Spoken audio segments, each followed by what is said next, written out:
Hi friends, welcome to competitive cracker. എൻ്റെ പേര് Sukesh.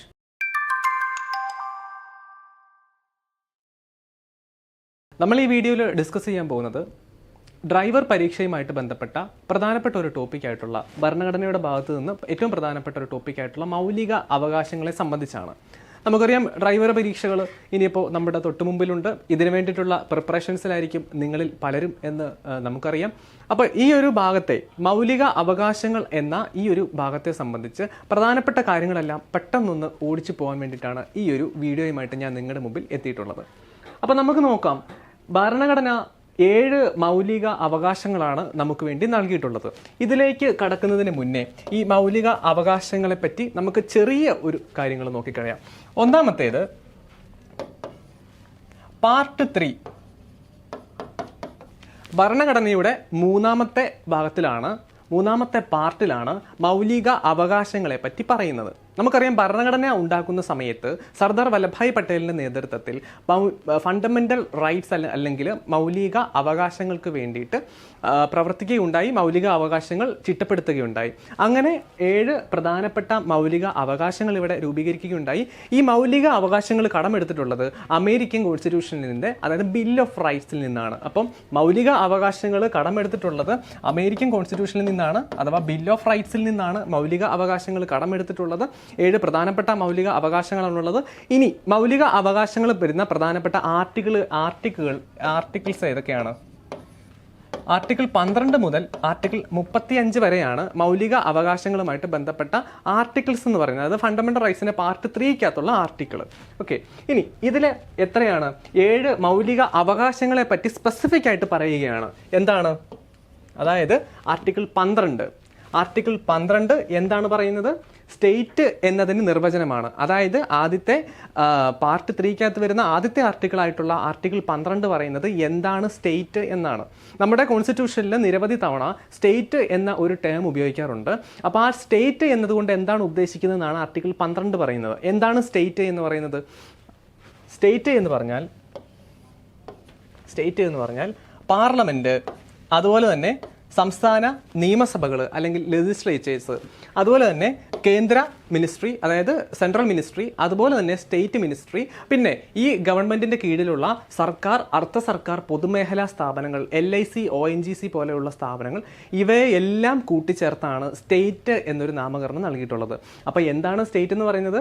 Parliament ഉണ്ട്, സ്റ്റേറ്റ് ലെജിസ്ലേച്ചേഴ്സ് ഉണ്ട്, ഇത് 2ന്റെ മിനിസ്ട്രീസ് ഉണ്ട്, സ്റ്റേറ്റ് മിനിസ്ട്രി ഉണ്ട്, സെൻട്രൽ മിനിസ്ട്രി ഉണ്ട്, പിന്നെ ഗവൺമെന്റ് ഡിപ്പാർട്ട്മെന്റുകളുണ്ട്, പബ്ലിക് സെക്ടർ അണ്ടർടേക്കിങ്സ് ഉണ്ട്, പിന്നെ LIC, ONGC പോലെയുള്ള മറ്റ് സ്ഥാപനങ്ങളുണ്ട്, സെയില് പോലുള്ള സ്ഥാപനങ്ങളുണ്ട്. ഇവയെല്ലാം കൂടെ കൂടിച്ചേർത്ത് വിളിക്കുന്നതാണ് സ്റ്റേറ്റ് എന്ന്. ഇവിടെ നമ്മൾ മനസ്സിലാക്കേണ്ട ഒരു കാര്യം, ഈ ഒരു സ്റ്റേറ്റ് എന്ന നാമകരണത്തിനുള്ളിൽ വരുന്ന ഏതെങ്കിലും ഒരു അതോറിറ്റിയുടെ പ്രവർത്തനത്തിന്റെ ഫലമായി നമ്മളുടെ ആരുടെയെങ്കിലും മൗലിക അവകാശങ്ങൾ ഹനിക്കപ്പെടുന്നുണ്ട് എങ്കിൽ നമുക്ക് നിയമപരമായിട്ടുള്ള സഹായത്തിന് വേണ്ടി പോകാൻ കഴിയും. അപ്പോൾ ഓർത്തിരിക്കുക, ആർട്ടിക്കിൾ 12 പറയുന്നത് എന്താണ് സ്റ്റേറ്റ് എന്നാണ്, സ്റ്റേറ്റ് എന്തൊക്കെയാണെന്നാണ് ഞാനിപ്പോൾ ഇവിടെ പറഞ്ഞിട്ടുള്ളത്. ഇനിയിപ്പോൾ നമുക്ക് അടുത്തായിട്ട് നോക്കേണ്ടത് ആർട്ടിക്കിൾ 13 ആർട്ടിക്കിൾ 13 പറയുന്നത് ജുഡീഷ്യൽ റിവ്യൂവിനെ സംബന്ധിച്ചാണ്. ജുഡീഷ്യൽ റിവ്യൂ അല്ലെങ്കിൽ നീതിന്യായ പുനഃപരിശോധന. ഓക്കെ, നീതിന്യായ പുനഃപരിശോധനയെ സംബന്ധിച്ചാണ് ആർട്ടിക്കിൾ 13 പറയുന്നത്. അതായത് ഏതെങ്കിലും ഒരു മൗലികമായിട്ടുള്ള അവകാശങ്ങൾ നമുക്ക് ഹനിക്കപ്പെട്ടാൽ ആർട്ടിക്കിൾ 32-ന്റെ അടിസ്ഥാനത്തിൽ നമുക്ക് സുപ്രീം കോർട്ടിലോ ആർട്ടിക്കിൾ 226-ന്റെ അടിസ്ഥാനത്തിൽ നമുക്ക് ഹൈക്കോർട്ടിലോ നിയമപരമായിട്ടുള്ള സഹായത്തിന് വേണ്ടിയിട്ട് നമുക്ക് പോകാൻ കഴിയും എന്ന് പറയുന്ന ആർട്ടിക്കിളാണ് ആർട്ടിക്കിൾ 13. അതായത് ഭരണഘടനയിൽ, കോൺസ്റ്റിറ്റ്യൂഷനിൽ ഈ ഒരു ഫണ്ടമെന്റൽ റൈറ്റ്സിന്റെ പ്രൊട്ടക്ടർ എന്ന് പറയുന്നത് സുപ്രീം കോടതിയാണ്. നമുക്ക് ഹൈക്കോടതി വഴി പോവാതെ തന്നെ നമുക്ക് നേരിട്ട് സുപ്രീം കോടതിയിൽ പോകാൻ കഴിയും. പക്ഷേ ആർട്ടിക്കിൾ 13 പറയുന്നത് നമ്മുടെ ഫണ്ടമെന്റൽ റൈറ്റ്സ് എന്തെങ്കിലും രീതിയിൽ ഹനിക്കപ്പെട്ടാൽ നമുക്ക് ആർട്ടിക്കിൾ 32 പ്രകാരം സുപ്രീം കോർട്ടിലോ 226 പ്രകാരം ഹൈക്കോർട്ടിലോ പോകാൻ കഴിയും. നിയമസഹായം അവിടുന്ന് നേരിട്ട് നമുക്ക് സ്വീകരിക്കാൻ കഴിയും എന്ന് പറയുന്ന ആർട്ടിക്കിളാണ് ആർട്ടിക്കിൾ 13 എന്ന് പറയുന്നത്. ഇനി എന്താണ് മൂന്നാമത്തെ എന്ന് പറയുന്നത്? ആർട്ടിക്കിൾ 19 മുതൽ ആർട്ടിക്കിൾ 22 വരെ. ഇതെന്താണ്? സ്വാതന്ത്ര്യത്തിനുള്ള അവകാശങ്ങളാണ്. അപ്പോൾ ആർട്ടിക്കിൾ 19 മുതൽ ആർട്ടിക്കിൾ 22 വരെ പറയുന്നത് നമ്മുടെ സ്വാതന്ത്ര്യത്തിനുള്ള അവകാശങ്ങളാണ്. ആർട്ടിക്കിൾ 19 എടുക്കാം. ആർട്ടിക്കിൾ 19-നകത്ത് 6 മൗലിക സ്വാതന്ത്ര്യത്തെ പറ്റിയാണ് പറയുന്നത്. ഇവിടെ 7 മൗലിക അവകാശങ്ങളാണ്. അതിൻ്റെ ഉള്ളിൽ വരുന്ന ആർട്ടിക്കിൾ 19 പറയുന്നത് 6 മൗലിക സ്വാതന്ത്ര്യങ്ങളാണ്. എന്തൊക്കെ സ്വാതന്ത്ര്യങ്ങളാണ് നമുക്ക് ഭരണഘടന നൽകിയിട്ടുള്ളത്? ഒന്നാമത്തെ സ്വാതന്ത്ര്യം right to speech and expression. നമുക്ക് സംസാരിക്കുവാനും നമുക്ക് നമ്മുടെ അഭിപ്രായങ്ങൾ പ്രകടിപ്പിക്കുവാനും ഉള്ള അവകാശമാണ്. Right to speech and expression ആണ് എന്ത് ആർട്ടിക്കിൾ 19 ക്ലോസ് 1 എന്ന് പറയുന്നത്. Right to speech and expression. Okay, right to speech and expression. രണ്ടാമത്തേതാണ് റൈറ്റ് ടു അസംബിൾ. നമുക്ക് ആയുധങ്ങൾ നിരായുധരായിട്ട് നമുക്ക് ഏത് സ്ഥലത്ത് വേണമെങ്കിലും, ഇന്ത്യയുടെ ഉള്ളിലുള്ള ഏത് സ്ഥലത്ത് വേണമെങ്കിലും നമുക്ക് അസംബിൾ ചെയ്യാം, അല്ലെങ്കിൽ നമുക്ക് കൂടിച്ചേരാം എന്ന് പറയുന്നതാണ് ആർട്ടിക്കിൾ 19 ക്ലോസ് 2 എന്ന് പറയുന്ന right to assemble without arms എന്ന് പറയും. Right to assemble peacefully without arms. ഇനി മൂന്നാമത്തെ എന്താണ്? Right to form associations. നമുക്ക് സംഘടനകൾ രൂപീകരിക്കാം, നമുക്ക് യൂണിയനുകൾ രൂപീകരിക്കാം, നമുക്ക് കോപ്പറേറ്റീവ് സൊസൈറ്റീസ് രൂപീകരിക്കാം എന്ന് പറയുന്ന ഒരു സ്വാതന്ത്ര്യവുമായിട്ട് ബന്ധപ്പെട്ടുള്ള അവകാശമാണ് ആർട്ടിക്കിൾ 19 ക്ലോസ് 3 പറയുന്നത്. Right to form associations, unions or cooperative societies. Okay, അപ്പോൾ അതാണ് ആർട്ടിക്കിൾ 19 ക്ലോസ് 3 എന്ന് പറയുന്നത്. ഇനി ആർട്ടിക്കിൾ 19 ക്ലോസ് 4 എന്താണ്? അപ്പോൾ നമുക്ക് right to speech and expression ആയി, right to assemble peacefully without arms ആയി, right to form associations, unions and cooperative societies ആയി. ഇനി നമുക്ക് ഇന്ത്യൻ ടെറിട്ടറിക്കുള്ളിൽ എവിടെ വേണമെങ്കിലും സഞ്ചാരത്തിന് വേണ്ടിയിട്ടുള്ള അവകാശമാണ് ഈ ആർട്ടിക്കിൾ 19 ക്ലോസ് 4 പറയുന്നത്. അത് right to travel anywhere within the country. Okay, നമുക്ക് ഏത് സ്ഥലത്ത് വേണമെങ്കിലും യാത്രാ സ്വാതന്ത്ര്യമാണ് ഇവിടെ പറയുന്നത്. ഇനി അടുത്ത എന്താണ്? യാത്രയ്ക്കുള്ള സ്വാതന്ത്ര്യം മാത്രമല്ല, സഞ്ചാര സ്വാതന്ത്ര്യം മാത്രമല്ല, നമുക്ക് ഏത് സ്ഥലത്ത് വേണമെങ്കിലും പോയി താമസിക്കുവാനുള്ള ഒരു സ്വാതന്ത്ര്യം കൂടെ. അതായത് right to reside anywhere within the territory of India. അതായത് റൈറ്റ് ടു റിസൈഡ്, താമസിക്കാനുള്ള അവകാശം. ഇനി ആറാമത്തേത് എന്താണ് പറയുന്നത്? താമസിക്കുക മാത്രമല്ല, നമുക്ക് എന്ത് ചെയ്യാം? നമുക്ക് ഇഷ്ടമുള്ള വ്യാപാരത്തിലോ കച്ചവടത്തിലോ ഉദ്യോഗത്തിലോ ചേരാനുള്ള അവകാശം, തുടങ്ങാനുള്ള അവകാശം. Right to practise any profession, occupation or business. അതായത് തൊഴിൽ, വ്യാപാരം, കച്ചവടം തുടങ്ങിയ ഏത് കാര്യത്തിന് വേണ്ടെങ്കിലും നമ്മുടെ താല്പര്യത്തിനനുസരിച്ച് നമുക്ക് തുടങ്ങാം എന്ന് പറയുന്ന സ്വാതന്ത്ര്യമാണ് 19 ക്ലോസ് 6 പറയുന്നത്. അപ്പോൾ right to speech and expression ഉണ്ട്, നമുക്ക് നിരായുധരായിട്ട് നമുക്ക് പീസ്ഫുള്ളി, നമുക്ക് right to assemble peacefully without arms ആണ് രണ്ടാമത്തേത്. പിന്നെ അസോസിയേഷൻസും യൂണിയൻസും കോപ്പറേറ്റീവ് സൊസൈറ്റീസും നമുക്ക് ഫോം ചെയ്യാമെന്ന് പറയുന്നതാണ് ക്ലോസ് 3 വരുന്നത്. നാലാമത്തേത് നമുക്ക് എവിടെ വേണമെങ്കിലും യാത്ര ചെയ്യാം. അഞ്ചാമത്തേത് താമസിക്കാം. ഇനി ആറാമത്തേത് എന്താണ്? നമുക്ക് ഇഷ്ടമുള്ള പ്രൊഫഷൻ, ഒക്കുപ്പേഷൻ അല്ലെങ്കിൽ ബിസിനസ് അല്ലെങ്കിൽ ട്രേഡ് നമുക്ക് അവിടെ ചെയ്യാം. അപ്പോൾ ഇത്രയാണ് ആർട്ടിക്കിൾ 19 വരുന്നത്. ഇനി എന്താണ് ആർട്ടിക്കിൾ 20 വരുന്നത്? 20 വരുന്നത് തീവ്രമായ ശിക്ഷാ നടപടികൾ. തീവ്രമായ ശിക്ഷാ നടപടികളിൽ നിന്നുള്ള തീവ്രമായ ശിക്ഷാ നടപടികളിൽ നിന്ന് നമ്മളെ സംരക്ഷിക്കുന്ന ഒരു ആർട്ടിക്കിളാണ് ആർട്ടിക്കിൾ 20 എന്ന് പറയുന്നത്. അപ്പോൾ ഇതിനകത്ത് 3 പ്രധാനപ്പെട്ട കാര്യങ്ങൾ വരുന്നുണ്ട്.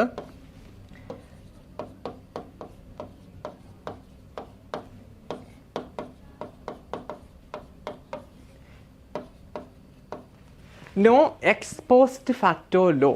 അതായത് നോ എക്സ്പോസ്റ്റ് ഫാക്ടോ ലോ എന്ന് പറയുന്നത് നിലവിൽ ഇല്ലാത്ത, അതായത് മുൻകാല പ്രാബല്യത്തോടു കൂടി ഒരു ക്രിമിനൽ നിയമങ്ങളും ഇവിടെ പാസ്സാക്കാൻ പാടില്ല എന്ന് പറയുന്നതാണ് ആർട്ടിക്കിൾ 20 ഒന്നാമത്തെ സബ് ക്ലോസ് എന്ന് പറയുന്നത്. ഇനി ഇതിൻ്റെ രണ്ടാമത്തെ സബ് ക്ലോസ് എന്ന് പറയുന്നത്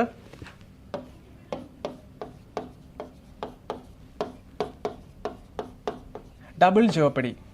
അതായത് ഒരാളെ ഒരു തവണ ശിക്ഷിച്ചു കഴിഞ്ഞാൽ, ഒരു കുറ്റത്തിന് ഒരാളെ ഒരു തവണ ശിക്ഷിച്ചു കഴിഞ്ഞാൽ വീണ്ടും അതേ കുറ്റത്തിന് അയാളെ വീണ്ടും ശിക്ഷിക്കാൻ പാടില്ല എന്ന് പറയുന്നതാണ് article 20 sub clause 2 no double jeopardy എന്ന് പറയുന്നത്.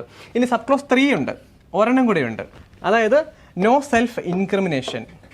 No self incrimination. അപ്പോൾ ആർട്ടിക്കിൾ 20 ഒന്നാമത്തേന്ന് പറയുന്നത് നോ എക്സ്പോസ്റ്റ് ഫാക്ടോലോ ആണ്. അതായത് മുൻകാല പ്രാബല്യത്തോടെ ഒരു ക്രിമിനൽ നിയമങ്ങളും പാസ്സാക്കാൻ പാടില്ല. രണ്ടാമത്തേത് നോ ഡബിൾ ജിയോപ്പഡിയാണ്. അതായത് ഒരു കുറ്റത്തിന് ഒരാളെ ശിക്ഷിച്ചിട്ടുണ്ടെങ്കിൽ അതേ കുറ്റത്തിന് വീണ്ടും അയാളെ ശിക്ഷിക്കാൻ പാടില്ല. ഇനി മൂന്നാമത്തേത് പറയുന്നത് നോ സെൽഫ് ഇൻക്രിമിനേഷൻ. അതായത് ഒരാൾക്കെതിരെയുള്ള തെളിവുകൾ അയാളെ കൊണ്ട് ബലമായിട്ട് കൊടുപ്പിക്കാൻ പാടില്ല എന്ന് പറയുന്നതാണ് ആർട്ടിക്കിൾ 20 ക്ലോസ് 3 എന്ന് പറയുന്നത്. ഇനി നമുക്ക് നോക്കാം, ആർട്ടിക്കിൾ 20 കഴിഞ്ഞു. ഇനി 21 എന്താണ്? ഇതിനകത്തെ 21 എന്താണ്? Life and personal liberty. Personal liberty, ജീവിക്കുവാനും വ്യക്തി സ്വാതന്ത്ര്യത്തിനുമുള്ള അവകാശമാണ് ആർട്ടിക്കിൾ 21 നമുക്ക് തരുന്നത്. നമുക്ക് ഇഷ്ടമുള്ള രീതിയിൽ ജീവിക്കുവാനും നമ്മളുടെ വ്യക്തി സ്വാതന്ത്ര്യത്തെ ഹനിക്കാതെ നമുക്ക് മുന്നോട്ട് പോകാനുമുള്ള സ്വാതന്ത്ര്യമാണ് ആർട്ടിക്കിൾ 21 തരുന്നത്. ഓക്കെ, അപ്പോൾ ആർട്ടിക്കിൾ 21 എന്താണ്? No right to life and personal liberty. ഇതിനകത്ത് പറയുന്ന പ്രധാനപ്പെട്ട ഒരു കാര്യമുണ്ട്. നിയമപരമായിട്ടുള്ള പ്രൊസീജിയേഴ്സിൽ കൂടെ അല്ലാതെ, the procedure established by the ലോയിൽ കൂടി അല്ലാതെ, നിയമപരമായിട്ടുള്ള പ്രൊസീജിയേഴ്സിൽ കൂടി അല്ലാതെ എന്താണ് നമ്മളുടെ ജീവിതത്തെയോ വ്യക്തി സ്വാതന്ത്ര്യത്തെയോ ഹനിക്കുന്നതായിട്ടുള്ള നിയമങ്ങൾ ഇവിടെ പാസ്സാക്കാൻ പാടില്ല. ഓക്കെ, നിയമങ്ങൾ പാസ്സാക്കാൻ പാടില്ല എന്നുള്ള അങ്ങനെയുള്ള നിയമത്തിലൂടെ അല്ലാതെ മറ്റൊരു രീതിയിലും നമ്മളുടെ ലൈഫിനെയോ പേഴ്സണൽ ലിബർട്ടിനെയോ ഹനിക്കാൻ പാടില്ല എന്ന് പറയുന്നതാണ് ആർട്ടിക്കിൾ 21 എന്ന് പറയുന്നത്. ഇനി ആർട്ടിക്കിൾ 22 എന്താണ്? ആർട്ടിക്കിൾ 22 എന്ന് പറയുന്നത് അന്യായമായി തടങ്കലിൽ വെക്കുവാനോ, അപ്പോൾ അന്യായമായി തടങ്കലിൽ വെക്കുന്നത് സംബന്ധിച്ചുള്ള ആർട്ടിക്കിളാണ് ആർട്ടിക്കിൾ 22 എന്ന് പറയുന്നത്. തടങ്കൽ പിന്നെ അറസ്റ്റ്. ഓക്കെ, നമ്മളെ അന്യായമായി അറസ്റ്റ് ചെയ്യാനോ അന്യായമായി തടങ്കലിൽ വെക്കാനോ പാടില്ല എന്ന് പറയുന്നതാണ് ആർട്ടിക്കിൾ 22 എന്ന് പറയുന്നത്. അപ്പോൾ ഒരാളെ നമ്മളിപ്പോൾ അറസ്റ്റ് ചെയ്യുകയാണെങ്കിൽ അയാൾക്ക് അയാളുടെ അഡ്വക്കേറ്റിനെ കാണാനുള്ള സ്വാതന്ത്ര്യം, അയാളെ 48 മണിക്കൂറിനുള്ളിൽ മജിസ്ട്രേറ്റിനെ കാണാനുള്ള സ്വാതന്ത്ര്യം, അയാളെ എന്തിനാണ് അറസ്റ്റ് ചെയ്തതെന്ന് അറിയാനുള്ള സ്വാതന്ത്ര്യം, ഇതെല്ലാ കാര്യങ്ങളും വരുന്നത് ആർട്ടിക്കിൾ 22-നകത്താണ്. ഓക്കെ, ആർട്ടിക്കിൾ 22-നകത്താണ്. ഇനി ആർട്ടിക്കിൾ 23-ഉം ആർട്ടിക്കിൾ 24-ഉം എന്താണെന്ന് നോക്കാം. ആർട്ടിക്കിൾ 23-ഉം 24-ഉം ഇവിടെ എന്താ പറയുന്നത്? ചൂഷണത്തിനെതിരായിട്ടുള്ള അവകാശങ്ങളാണ് ആർട്ടിക്കിൾ 23-ഉം ആർട്ടിക്കിൾ 24-ഉം പറയുന്നത്. ആർട്ടിക്കിൾ 23 എന്താണെന്ന് നോക്കാം. ആർട്ടിക്കിൾ 23 എന്നത് അടിമത്തം, അടിമ വ്യാപാരം, നിർബന്ധിതമായിട്ടുള്ള കൂലി കൊടുക്കാതെയുള്ള വേല, ഇതൊക്കെയാണ് ആർട്ടിക്കിൾ 23 ബാൻ ചെയ്തിരിക്കുന്നത്. ഓക്കെ, അപ്പോൾ ഇന്ത്യയിൽ അടിമത്തം, മനുഷ്യക്കടത്ത്, അടിമ വ്യാപാരം,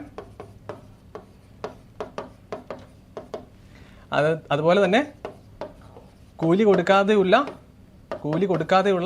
നിർബന്ധിത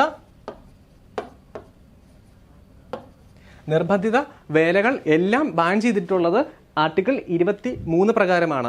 ഇനി ഇതിനെ സംബന്ധിച്ച് തന്നെ ചൂഷണവുമായിട്ട് ബന്ധപ്പെട്ട് തന്നെ ആർട്ടിക്കിൾ 24 എന്താ പറയുന്നത്? ബാലവേല നിരോധനം. അപ്പോൾ 14 വയസ്സിൽ താഴെയുള്ള കുട്ടികളെ കൊണ്ട് അപകടകരമായ സാഹചര്യത്തിൽ ജോലി ചെയ്യിപ്പിക്കരുത് എന്ന് പറയുന്ന ആർട്ടിക്കിളാണ് ആർട്ടിക്കിൾ 24 എന്ന് പറയുന്നത്. ഓക്കെ, ഇത് ചൈൽഡ് ലേബറുമായിട്ട് ബന്ധപ്പെട്ട് കിടക്കുന്നു ആർട്ടിക്കിൾ 24. അപ്പോൾ ആർട്ടിക്കിൾ 23 എന്താണ്? അടിമത്തം, മനുഷ്യക്കടത്ത് തുടങ്ങിയ കാര്യങ്ങളെ നിരോധിച്ചിരിക്കുന്നു. ആർട്ടിക്കിൾ 24 എന്താണ്? ചൈൽഡ് ലേബറുമായിട്ടുള്ള ബന്ധപ്പെട്ടുള്ള കാര്യങ്ങൾ നിരോധിച്ചതാണ്. 14 വയസ്സിൽ താഴെയുള്ള കുട്ടികളെ ഉദ്ദേശിച്ചാണ് ആർട്ടിക്കിൾ 24 ഇവിടെ വന്നിട്ടുള്ളത്. ഇനി അടുത്തത് നോക്കാം. അടുത്ത പ്രധാനപ്പെട്ട കാര്യമാണ് മതസ്വാതന്ത്ര്യത്തിനുള്ള അവകാശം. ഓക്കെ, അപ്പോൾ മതപരമായിട്ടുള്ള കാര്യങ്ങളാണ് ആർട്ടിക്കിൾ 25 മുതൽ 28 വരെ വരുന്നത്. 25 നോക്കാം. ആർട്ടിക്കിൾ 25 എന്താണ് പറയുന്നത്? നമുക്ക് ഇഷ്ടമുള്ള മതത്തെ നമുക്ക് സ്വീകരിക്കാം, ആ മതത്തെ നമുക്ക് ആചരിക്കാം, പരിപാലിക്കാം, പഠിപ്പിക്കാം, പ്രചരിപ്പിക്കാം, ഇവയെല്ലാം പറയുന്ന ഒരു ആർട്ടിക്കിളാണ് 25 എന്ന് പറയുന്നത്. നമുക്ക് ഇഷ്ടമുള്ള മതത്തെ നമുക്ക് സ്വീകരിക്കാം, നമുക്കതിനെ ആചരിക്കാം, പരിപാലിക്കാം, പ്രചരിപ്പിക്കാം, പഠിപ്പിക്കാം തുടങ്ങിയ എല്ലാ കാര്യങ്ങളും വരുന്നത് ആർട്ടിക്കിൾ 25-നകത്താണ്. ഓക്കെ, അപ്പോൾ അതാണ് ആർട്ടിക്കിൾ 25 എന്ന് പറയുന്നത്. 26 എന്താണ്? 26 എന്ന് പറയുന്നത് നമ്മളിവിടെ മതം സ്വീകരിക്കുന്നുണ്ട്, അതിനെ നമുക്ക് പരിപാലിക്കുന്നുണ്ട്, മറ്റുള്ളവർക്ക് പഠിപ്പിച്ചു കൊടുക്കുന്നുണ്ട്, അത് പ്രചരിപ്പിക്കുന്നുണ്ട്. ഇനി അതുകൂടാതെ തന്നെ മതവിഭാഗങ്ങൾക്ക് അവരുടേതായിട്ടുള്ള ജീവകാരുണ്യ പ്രവർത്തനത്തിന് വേണ്ടിയിട്ടുള്ള സ്ഥാപനങ്ങൾ തുടങ്ങാം എന്ന് പറയുന്ന ആർട്ടിക്കിളാണ് ആർട്ടിക്കിൾ 26 എന്ന് പറയുന്നത്. ഇത് നമുക്ക് ഏത് മതങ്ങളിൽ വേണമെങ്കിലും വിശ്വാസവുമായിട്ട് ബന്ധപ്പെട്ട കാര്യമാണ് ആർട്ടിക്കിൾ 25 വരുന്നത്. ഇനി സ്ഥാപനങ്ങൾ, മതപരമായിട്ടുള്ള ജീവകാരുണ്യ പ്രവർത്തനങ്ങൾക്ക് വേണ്ടിയിട്ടുള്ളതൊക്കെ സ്ഥാപനങ്ങൾ സ്ഥാപിക്കാനുള്ള സ്വാതന്ത്ര്യം അവർക്ക് കൊടുക്കുന്ന, മതവിഭാഗങ്ങൾക്ക് കൊടുക്കുന്ന ആർട്ടിക്കിളാണ് ആർട്ടിക്കിൾ 26 എന്ന് പറയുന്നത്. ഇനി എന്താണ് 27 എന്ന് പറയുന്നത്? 27 ടാക്സുമായിട്ട് ബന്ധപ്പെട്ട് കിടക്കുന്നു. 27 ടാക്സുമായിട്ട് ബന്ധപ്പെട്ട് കിടക്കുന്നു. അപ്പോൾ ആർട്ടിക്കിൾ 27 പറയുന്നത് ഒരു മതവിഭാഗത്തിന് ആ മതത്തിൻ്റെ സംബന്ധിച്ചുള്ള കാര്യങ്ങൾ പ്രചരിപ്പിക്കുന്നതിന് വേണ്ടിയോ വിപുലീകരിക്കുന്നതിന് വേണ്ടിയോ ഉള്ള പ്രവർത്തനങ്ങളിൽ ഏർപ്പെടുകയാണെങ്കിൽ ഇതിന് ടാക്സ് കൊടുക്കേണ്ടതില്ല.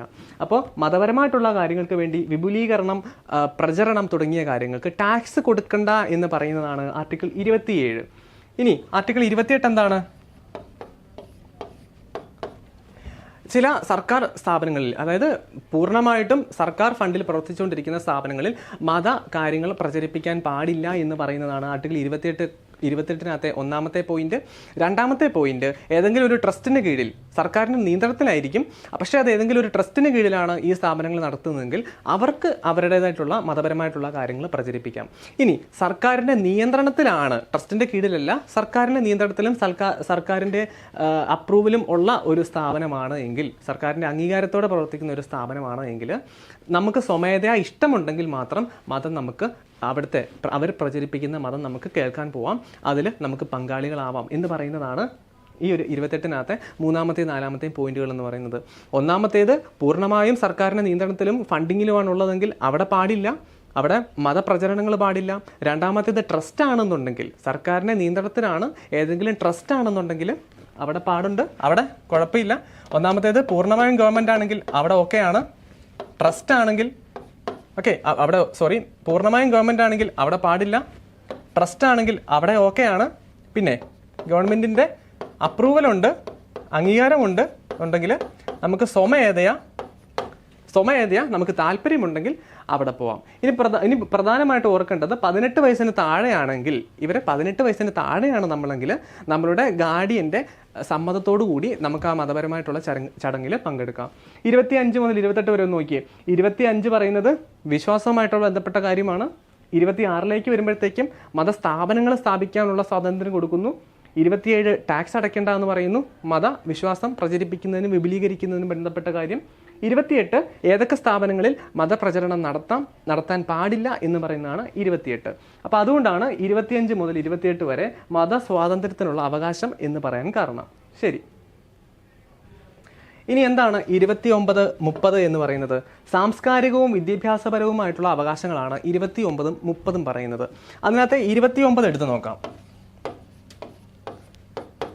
നമ്മുടെ രാജ്യത്തിൻ്റെ ടെറിട്ടറിയിൽ പല ആളുകൾക്കും അവരുടേതായിട്ടുള്ള സംസ്കാരം, ലിപി, ഭാഷ എന്നൊക്കെ കാണും. അതായത് ഭാഷ, ലിപി, സംസ്കാരം.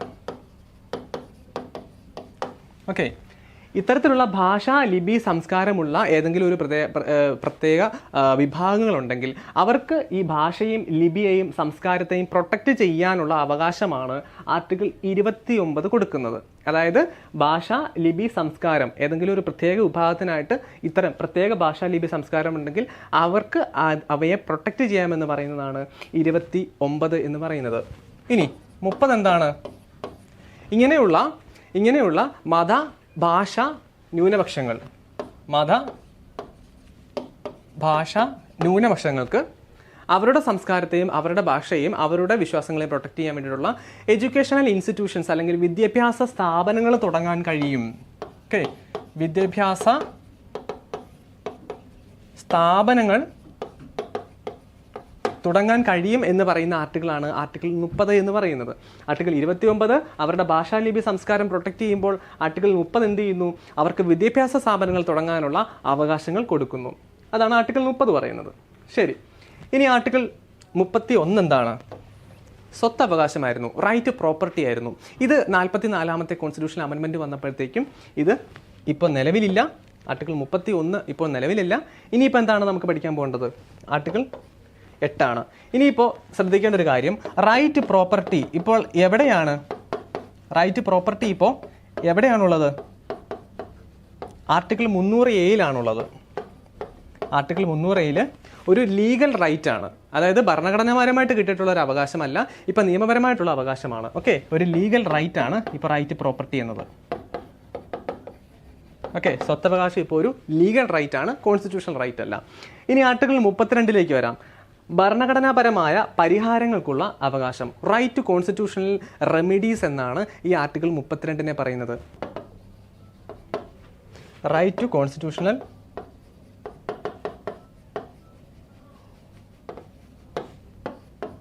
റെമഡീസ്. അപ്പോൾ നമുക്കറിയാം നമ്മളുടെ സംസ്ഥാന നിയമസഭകളോ കേന്ദ്ര പാർലമെൻറ്റോ, അപ്പോൾ കേന്ദ്രത്തിലേക്ക് വരുമ്പോഴത്തേക്കും പാർലമെൻറ്റോ പാസ്സാക്കിയ ഏതെങ്കിലും ഒരു നിയമം നമ്മുടെ ഭരണഘടനയിൽ ഹനിക്കുന്നുണ്ട് എങ്കിൽ നമുക്ക് നേരിട്ട് സുപ്രീം കോടതിയിൽ പോവാം എന്ന് പറയുന്ന ആർട്ടിക്കിളാണ്. അതിൻ്റെ റെമഡിക്ക് വേണ്ടിയിട്ട് നമുക്ക് സുപ്രീം കോടതിയിൽ പോവാം എന്ന് പറയുന്ന ആർട്ടിക്കിളാണ് ആർട്ടിക്കിൾ 32 എന്ന് പറയുന്നത്. അപ്പോൾ ഇതിനകത്ത് ആർട്ടിക്കിൾ 32 പ്രകാരം ഇതിനകത്താണ് റിറ്റുകൾ വരുന്നത്. ഹേബിയസ് കോർപ്പസ്, മാൻഡമസ്, സെഷററി, കോവാറൻഡോ തുടങ്ങിയിട്ടുള്ള റിറ്റുകൾ വരുന്നത് ആർട്ടിക്കിൾ 32ൻ്റെ അകത്താണ് നോർക്കുക. അപ്പോൾ നമ്മളിപ്പോൾ പ്രധാനപ്പെട്ട 7 മൗലിക അവകാശങ്ങളിലേക്ക് വന്നു. ഇനിയിപ്പോൾ ഈ ഒരു 7 മൗലിക അവകാശത്തിനകത്ത് ഉൾപ്പെടാത്ത കുറച്ച് കാര്യങ്ങളെ പറ്റി പെട്ടെന്നൊന്ന് പറഞ്ഞു പോവാം. Article 14 right to equality. Okay, സമത്വത്തിനുള്ള അവകാശം, അതായത് സമത്വം, റൈറ്റ് ടു ഈക്വാളിറ്റി. നിയമത്തിന് മുന്നിൽ എല്ലാവരും തുല്യരാണ്, നമുക്കെല്ലാവരും നിയമം തുല്യമായിട്ടുള്ള പ്രൊട്ടക്ഷനാണ് നൽകിയിട്ടുള്ളത് എന്ന് പറയുന്നതാണ് ആർട്ടിക്കിൾ 14 എന്ന് പറയുന്നത്. ഇനി ഇതിനകത്ത് ഉൾപ്പെടാത്തത് ഏതാണ്?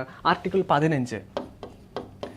അപ്പോൾ ആർട്ടിക്കിൾ 15, 13 നമ്മൾ പറഞ്ഞു ജുഡീഷ്യൽ റിവ്യൂ ആണ്, നീതിന്യായ പുനഃപരിശോധനയാണ്.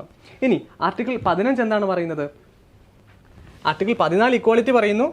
Article 15 right against discrimination. Okay, right against discrimination, വിവേചനങ്ങൾക്കെതിരായിട്ടുള്ള റൈറ്റാണ് എന്ത്? റൈറ്റ് അഗനസ്റ്റ് ഡിസ്ക്രിമിനേഷൻ അല്ലെങ്കിൽ ആർട്ടിക്കിൾ 15 എന്ന് പറയുന്നത്.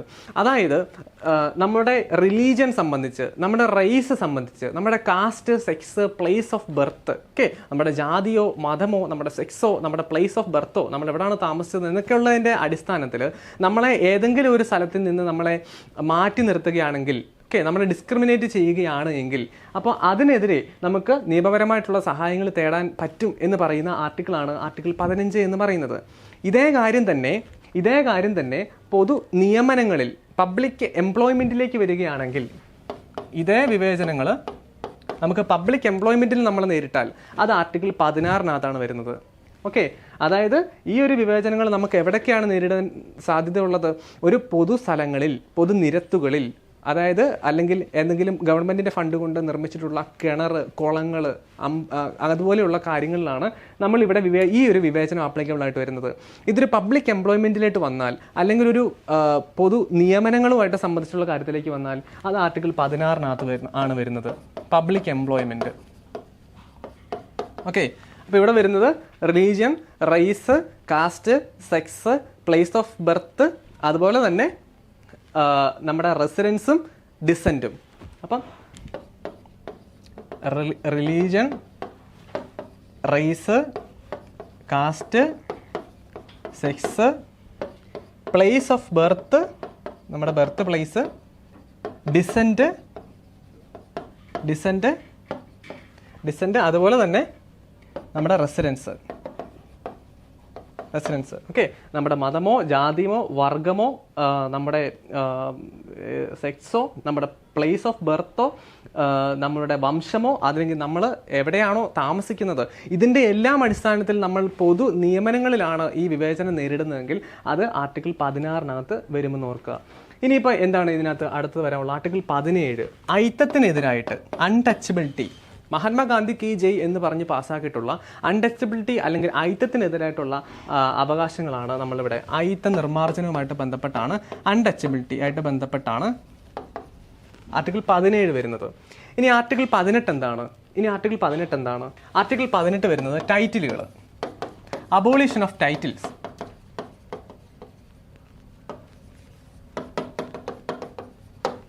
അതായത് സ്ഥാനപ്പേരുകൾ, നമ്മുടെ രാജ, മഹാരാജ, ദീവാൻ, നൈസാം എന്നൊക്കെയുള്ള പേരുകളൊക്കെ പണ്ടുണ്ടായിരുന്നു. പക്ഷേ ഇന്ന് ഇതെല്ലാം ബാൻ ചെയ്തിരിക്കുകയാണ്.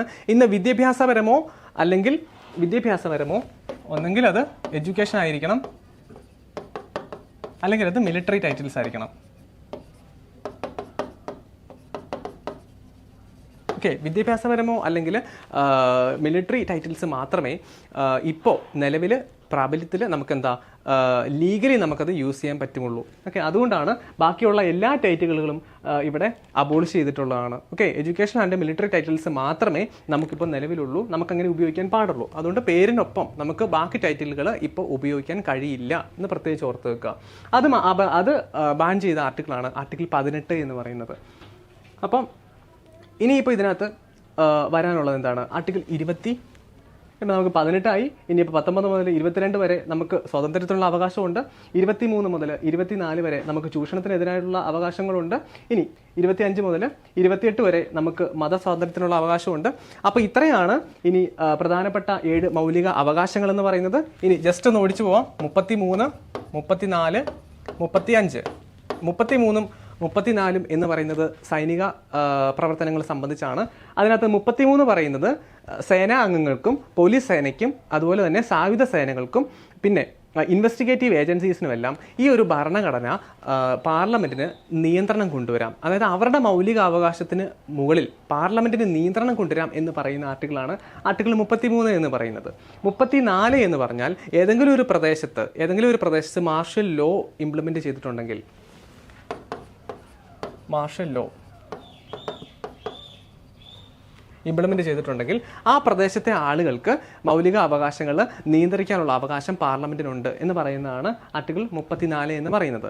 ഇനി ഏറ്റവും അവസാനത്തെ 12 to 35 ആണ് ഫണ്ടമെന്റൽ റൈറ്റുകൾ വരുന്നത്.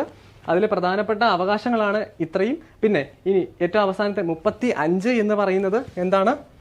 ഫണ്ടമെന്റൽ റൈറ്റ്സ് അല്ലെങ്കിൽ മൗലിക അവകാശങ്ങൾ നിർമ്മിക്കുവാനും അത് സംബന്ധിച്ചുള്ള നിയമനിർമ്മാണങ്ങൾ പ്രാബല്യത്തിൽ കൊണ്ടുവരാനുള്ള അവകാശം പാർലമെന്റിനാണ്, സ്റ്റേറ്റ് ലെജിസ്ലേച്ചേഴ്സിനല്ല. ഓക്കെ, പാർലമെന്റിനാണ്, സംസ്ഥാന നിയമസഭകൾക്കല്ല ഈ ഒരു മൗലിക അവകാശങ്ങൾ പ്രാബല്യത്തിൽ കൊണ്ടുവരാനുള്ള അവകാശമുണ്ടെന്ന് പറയുന്നതാണ് ആർട്ടിക്കിൾ 35 എന്ന് പറയുന്നത്.